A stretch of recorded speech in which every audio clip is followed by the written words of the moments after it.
ଏବେ ରିସେଣ୍ଟଲି ମୁଁ ଗୋଟେ କାମ ପାଇଁ ଇଆଡ଼େ ଆସୁଥିଲି ଏବଂ ମୁଁ ଦେଖିଲି ଆମ ଗାଁର ବ୍ରିଜରେ ଗୋଟେ ଆକ୍ସିଡେଣ୍ଟ ହେଇଛି। ଗୋଟେ ବାଇକ୍ ବାଲାର ଆକ୍ସିଡେଣ୍ଟ ହେଇଛି। ଆଉ ସାଇଡରେ ତାକୁ ରଖିଛନ୍ତି କିଛି ଲୋକ ସେଠି ଥିବାଟା ତାର ପାଟି ପଟ ନାକ ପଟ ଏଠି ବ୍ଲଡ ଫ୍ଲଡ ସବୁ ହାତ ବ୍ଲଡ ଫ୍ଲଡ ହେଇଯାଇଛି। କିନ୍ତୁ ସେଇଠି କିଛି ଲୋକ ଥିଲେ ଯୋଉମାନେ ତାଙ୍କୁ ସାହାଯ୍ୟ କରୁଥିଲେ।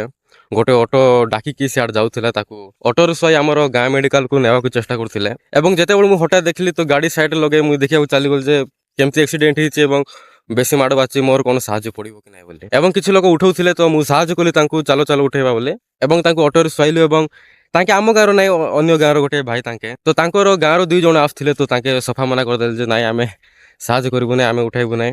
ପରେ କ'ଣ ହବ କ'ଣ ନାହିଁ ପୋଲିସ ଧରିବାକୁ କ'ଣ ତାଙ୍କ ଉପରେ କ'ଣ କଥା ଆସିବ ବୋଲି ତାଙ୍କେ ମନା କରିଥିଲେ। ତ ଏଇଠି ମୁଁ ଗୋଟେ ମେସେଜ ଦେବା ପାଇଁ ଚାହୁଁଛି ଯେ ଆମେ ସେହି ସମାଜରେ ରହୁଛୁ ଯୋଉଠି ଗୋଟେ ଲୋକର ଆକ୍ସିଡେଣ୍ଟ ହେଇଯାଉଛି ଗୋଟେ ଲୋକର ଯଦି ଦୁର୍ଘଟଣା ହେଇଯାଉଛି କି ଅନ୍ୟ କିଛି ଯଦି ଖରାପ ଜିନିଷ ହଉଛି ତ କିଛି ଲୋକ ଅଛନ୍ତି ଯେଉଁମାନେ ସାହାଯ୍ୟ କରିବେ ଏବଂ କିଛି ଲୋକ ଅଛନ୍ତି ଯେଉଁମାନେ ପୋଲିସ କେସ୍କୁ ନେଇକି କି ଆଗକୁ ଆମ ଉପରେ କଥା ହେବ ଭାବିକି ତାଙ୍କେ ଆଗରୁ ମନା କରିଦେବେ ତାଙ୍କୁ ସାହାଯ୍ୟ କରିବା ପାଇଁ ମନା କରିବେ। ତ ଧୀରେ ଧୀରେ ଏହି ସମାଜର ଏହି ଦୁନିଆର ଲୋକ ଧୀରେ ଧୀରେ ନିଜର ମାନବିକତାକୁ ଭୁଲି ଯାଉଛନ୍ତି।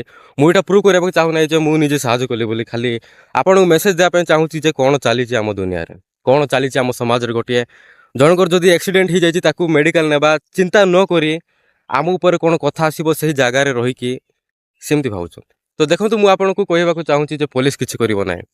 ଭାଇ ପୋଲିସ କ'ଣ କରିବ ତାଙ୍କେ ଆମ ସାହାଯ୍ୟ ପାଇଁ ଅଛନ୍ତି। ତ ଆପଣ ଯଦି ଜଣଙ୍କୁ ସାହାଯ୍ୟ କରୁଛନ୍ତି ତ ପୋଲିସ କାହିଁକି ସେ ଜାଗାରେ ଇନଭଲ୍ଭ ହେବ।